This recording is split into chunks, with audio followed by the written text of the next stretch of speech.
আসসালামু আলাইকুম viewers, লিয়ানাস blog চ্যানেলে তোমাদের আরও একবার স্বাগত জানাই। আশা করছি যে যেখান থেকে আমার ভিডিওটি দেখছেন ভালো আছেন। আমরাও আলহামদুলিল্লাহ ভালো আছি। প্রতিদিনের মতো একটা ভিডিও নিয়ে এসেছি, আশা করছি তোমাদের কাছে অনেক ভালো লাগবে।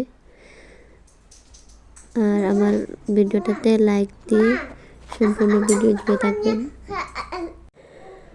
তো সকাল সকাল উঠে চা করেছি, আর তেমন বাড়ি কোনো নাস্তা বানাতে যাইনি, কারণ মেয়েকে নিয়ে এই ছোটো দিনে খুব ব্যস্ত থাকি আর কি। খুব কষ্টে সারাদিনের কাজগুলো ম্যানেজ করি। আর আগের দিন যেহেতু তোমাদের ভিডিওতে বলেছিলাম ছোটো একটা প্রোগ্রাম ছিল, আর সব কিছু গুছিয়ে রাখতে পারিনি রাতের বেলা, অনেক কিছু কাজ পড়ে আছে। রান্নাঘরটা একবারে গুছালো আছে। তো চা খেয়ে চলে আসলাম বিছনা গুছাতে, আর মেয়ে কান্নাকাটি শুরু করে দিয়েছে। তো ওকে একটু কুলে নিয়ে ঘুম পাড়িয়ে আবারও লাগলাম কাজে। তো প্রথমে ভাবছি যখন এই রুমে এসেছি বিছনাটা একটু গুছিয়ে যাই। তো সত্যি কথা বলতে গেলে কোনো কাজই একবার করে শেষ করতে পারি না, 3বার 4বার করে একটা কাজ শেষ করি। তো ছোটো বাচ্চাকে নিয়ে যেভাবে আর কি ঝামেলায় পড়তে হয় নিশ্চয়ই বুঝতে পারছেন, ওদেরকে নিয়ে কাজ করাটা কতটা কষ্টের। তো বিছানাটা গুছিয়েছি, তবুও তোমাদের মতো আজকাল আর সুন্দর করে তেমনভাবে গুছাতে পারি না। একটা বিছানা তো সবসময় থাকে, যেহেতু মেয়েটা শুয়ে থাকে, আর ওকে শুয়ে রেখে সব কাজই করি। তো মোটামুটিভাবে বিছানাটা গুছিয়ে নিয়েছি। আর বিছানাতে নিশ্চয় দেখতে পাচ্ছেন যে 2টা বেডশিট আছে। তো কাঠটা একটু অ্যাড করে বাড়িয়ে দেওয়া হয়েছে, ওই জন্য ডবল বেডশিটে হয় না। তো একটা ডবল বেডশিট আর একটা সিঙ্গল বেডশিটের হাফ দিলে তারপর বিছানাটা হয় আর কি, ওই জন্য 2টা বেডশিট। তো 1 মাসের বাচ্চাকে নিয়ে যেভাবে আমি সারাদিনে কাজ ম্যানেজ করি, আমার সংসারের কাজগুলো, ওইটাই আজ তোমাদের সাথে শেয়ার করলাম। আর আরেকটা কথা বলছি, যেহেতু শীতের দিন এসেছে ওই জন্য আর কি সবার গলায় আর সর্দির একটা প্রবলেম আছে, আমার কথার মধ্যে হয়তো বুঝতে পারছেন। তো ওই ব্যাপারটা একটু ক্ষমা সুন্দর দৃষ্টিতে নেবেন। তো আমি মনে করি প্রায় মানুষের ওই সমস্যাটা হয়, গলার সমস্যা। তো ওইখানে প্লেটগুলো ধুয়ে নিচ্ছি, আর অনেক কাজ পড়ে আছে। তো একবার কাজে হাত দিই, একবার মেয়ের কাছে যাই, ওইভাবে কাজগুলো গুছাচ্ছি। আগের দিন যেহেতু মেহমান ছিলেন, তো সবাই খাওয়া দাওয়া করে, তো রাতে অনেক ঝামেলা ছিল, সব শেষ করতে করতে অনেকটা রাত হয়ে যায়। আর খুব ঠান্ডা লেগে গিয়েছিল, আর সারাদিন যেহেতু অনেকটা দখলে গিয়েছে, ওই জন্য আর সব কিছু গুছাতে যাইনি। কিছু কিছু জিনিস গুছিয়ে আর রান্নাঘরটা ওইভাবেও গুছালো রেখে ঘুমিয়ে পড়েছিলাম। আর সকাল সকাল উঠে বাকি কাজগুলো সেরে নিচ্ছি।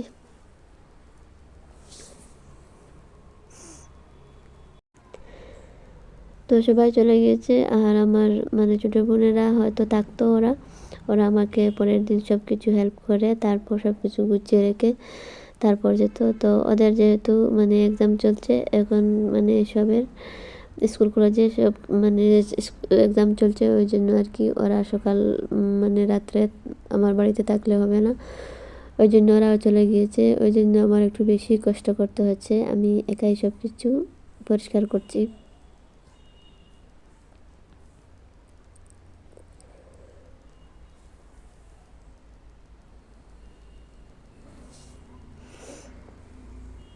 আর যদিও ভিডিওটা আমি একসাথে জুড়ে দিয়েছি, কিন্তু আমি একসাথে কাজগুলো করিনি, অনেকবার আমার মেয়ের কাছে গিয়েছি আর তারপরে সে আবার কাজে ধরেছি, ওইভাবে আর কি সারাদিনে আমি যেভাবে গুছিয়েছি তোমাদের সাথে শেয়ার করলাম আর কি। তো ওইগুলো আমার খুব একটা লাগে না, যেহেতু আমার পরিবারে খুব মানুষ কম, 2জন বললেই চলে। তো লিয়ানার খাওয়া দাওয়া আর কি বলবো, বড় বড় হাঁড়ি পাতিলগুলো সবসময় যেহেতু দরকার পড়ে না, ওইগুলো আমি একটু শুকিয়ে রেখে দিয়েছি। আর ওইখানে হচ্ছে কাপড়, আমার ছোটো মেয়ের কিছু কাপড়, আর হচ্ছে যেগুলা বেডশিট আমি বিছিয়েছিলাম, ওইগুলা বেডশিটও ধুয়ে দিয়েছি।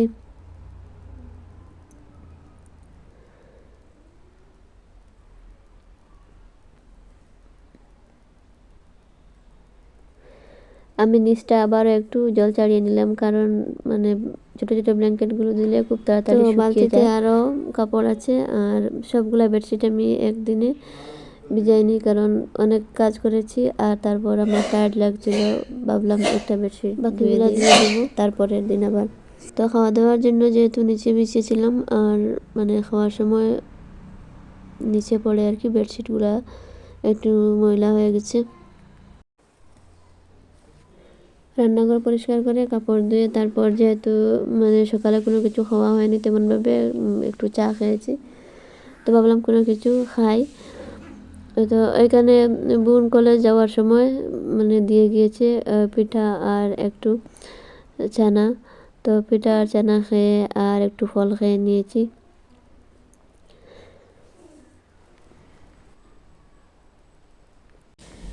আর ভিডিওর এই পর্যায়ে এসে যারা আমার নতুন ভিউয়ার্স আছেন তাদেরকে বলছি, তো আজ যাদের কাছে আমার ভিডিওটা প্রথম পৌঁছেছে বা প্রথম দেখছেন তাদেরকে বলছি, আমার ভিডিওটা ভালো লাগলে আমার চ্যানেলটা সাবস্ক্রাইব করে বেল বাটনটা প্রেস করে রাখতে পারেন, যাতে করে আমি ভিডিও ছাড়ার সাথে সাথে নোটিফিকেশন পেয়ে যান আর আপনাদের সময় সুযোগ করে ভিডিওটা দেখতে পারেন। আর সাথে আবার সুন্দর একটা কমেন্ট করার রিকোয়েস্ট থাকলো, কমেন্টটা করে কিন্তু আমার চ্যানেলটা সাবস্ক্রাইব করে 24 ঘন্টা আমার জন্য অপেক্ষা করবেন একটু ধৈর্য নিয়ে। আমি সময় সুযোগ করে নিশ্চয়ই তোমাদের পরিবারে চলে আসব। তো একটু খাওয়া দাওয়া করে বলতে পারেন নাস্তা করে একটু রেস্ট করে তারপর আবার মানে রান্না করব। তো আজকে রান্না করব আমার বাগানের সবজি, নিজে যে সবজিগুলো করেছে ওইগুলো। তো বেশিরভাগ মানে আমার সবজি বাগানের কাজগুলো আমার হাজব্যান্ডই করে থাকেন, তো আমি যেহেতু সাথে থাকি ওই জন্য আর কি আমার নামটা। তো আমার ফ্রিজে কোনো বাজার ছিল না বললেই চলে, তো কিছু ট্যাংরা মাছ ছিল ছোটো ছোটো আর 3 পিস মাছ ছিল, ওইগুলা দিয়ে আজকে ভাবছি চালিয়ে নেব। তো লাউটা ছিল আমার বাগানের, আর টক পাতাকে জানি না কে কী বলেন, তো একটা লাউ নিয়ে এসেছি বাগান থেকে, আর তুঙ্গা পাতা নিয়েছি। তো লাউ দিয়ে মাছ দিয়ে তরকারি করব আর তুঙ্গা পাতা রান্না করব। তো আজকে বয়স দিতে আমার মানে অনেকটা সমস্যা হয়েছে, যেদিকেই যাই মানে কথাবার্তা, তো আমার মেয়েটা অনেকবার মানে কথা বলে ফেলেছে, তো আপনারা ওই ব্যাপারটা একটু ক্ষমা সুন্দর দৃষ্টিতে দেখবেন।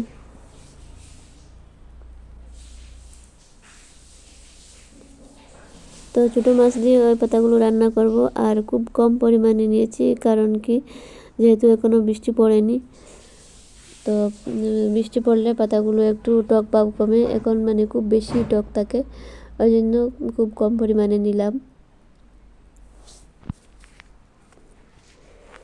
আর আজকে আমি সবজিগুলো আনার সময় আমার বাগানটা তোমাদের সাথে শেয়ার করিনি, কারণ কি আমি আগের ভিডিওতে একদিন আমার সম্পূর্ণ বাগানটা শেয়ার করেছি, আমার সবজি বাগানটা।